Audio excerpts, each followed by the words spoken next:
Hello, welcome to Win Some Loosemore. My name is Dieter and you join me in my mechanism series where I take you through some of the more well-known mechanisms, trying to explain the term for you so you have a better understanding what we're talking about when we say, oh, this game is this or this game is this. Maybe suggest a couple of games that you might enjoy. Now, one of the most common mechanisms is one we were introduced to really early on. This is called worker placement. As the name would suggest, as many of the names do, you have a set of pieces that are called workers, and you typically in turns then take turns placing them somewhere on a board or a selection of spaces that will trigger different actions. And so typically there will be competition that if I go there you can't, or you have to do something else to be able to go there. I'll explain a couple of variations a bit later on. The game that introduced this to us is called Lords of Waterdeep, which is a board game set in the Dungeons and Dragons world, which we don't know very well. That's not knowledge that we have, it's an experience that we have, but it was a very interesting game for us, particularly early on. It's very straightforward in that it's pretty much just a worker placement game. That's all there is to it. Other games you hear us talking about, it uses a few different mechanisms. This is pretty much that. But you're using your placement to get the resources, either money, or there are 4 types of adventurer that you need to collect, hire, sort of, to basically different color cubes to then turn in for contracts. You're sending them off on the adventures and they get you points.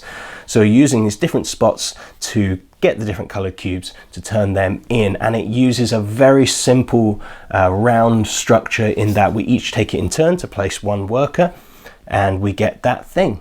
Now as the game progresses you can buy spots, you can build them, they're called buildings in the game, and so now if somebody puts a worker on that spot you get something as well as them. So that's a nice little thing that they add. But once everybody's run out of workers, that's a round done, we take them all back. And we do that 5 times, gaining an extra worker in the last couple of rounds. And that's the whole game. It's as simple as that. Very straightforward, very helpful just to get into what that mechanism does. Now, my favorite worker placement game adds another dynamic to it. It's a 2-player only game called Targi, in which you only have 3 workers. You and your opponent have 3 workers each. And you're now doing it on this grid of cards. And placing, again, taking it in turns, placing workers on the outside, in this, on the border of this grid. And not only now do you get the actions associated with the spots that you've put them in, but once both of you have put out all your workers, you then see, looking at the 2 axes, where your workers would intersect. You put a little marker there, and also get the thing in the middle. And so there are ways of getting other resources. There are cards to collect which will give you either endgame scoring or ongoing bonuses throughout, and you're trying to use those cards to give you a little tableau at the end to score points. And so having that extra layer of not just now, well, I want this space, I want this space. Actually, I might be okay if you take the space that I want, because really my priority is the thing in the middle, and I can get that if I do this instead. So that's a really cool variation on that.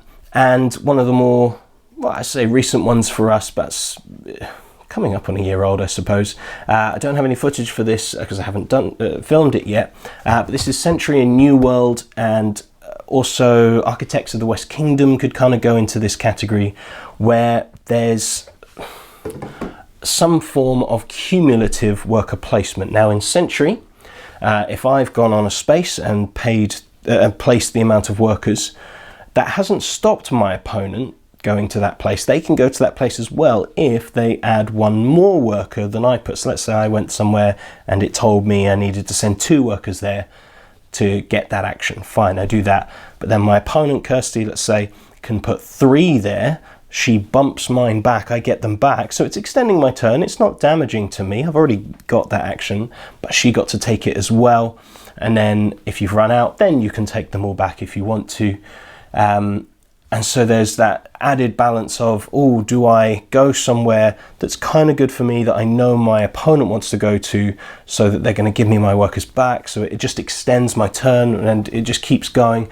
Very fun. And similarly, Architects of the West Kingdom, the first time you send a worker somewhere and it stays there, so you get one of that resource on the resource spots. I'm going to get 1 wood. Next time I send somebody to join them at the wood spot, I'm now going to get 2 wood, and it just gets bigger and bigger and bigger until somebody goes to one of the spots where they capture all of your pieces in a particular spot. So you need to be careful about not getting too many in a single spot, but this cumulative worker placement idea just refreshes it for me, makes it really fun. Now, some of the more straightforward worker placement we find a little too mechanical. So now this brings into that whole question of mechanisms over theme. What do we like? And just straight worker placement like Lords of Waterdeep, which works so well. It's a wonderful game. I really would recommend it. But you're very clearly just kind of doing the same things over and over. It's very mechanical in its feel. So this is not a mechanism that we particularly look for. I know it's a lot of people's favorite mechanism because it's so clean, because it's so good and well used a lot of the time.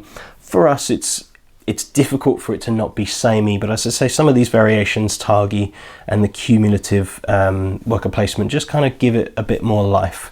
If I can introduce Kirsty to a game, and this is just for us, and she says, oh, that didn't feel like a worker placement game, then it's one that we're more likely to keep and stick with and play multiple times. So that's worker placement. I do hope you found this video useful. I would love to hear in the comments worker placement games that you enjoy, if you enjoy this mechanism. If you don't, I'd love to hear why as well, see what your thoughts on it are. And I would love for you to subscribe to this channel if you don't already, and hit the bell icon so you stay updated when we put out new material. And it would be great to follow us on social media. We love connecting with you guys. Do search Win Some Loosemore on the various platforms. You will very likely find us. Thank you very much. I've been Dieter for Win Some Loosemore. Goodbye.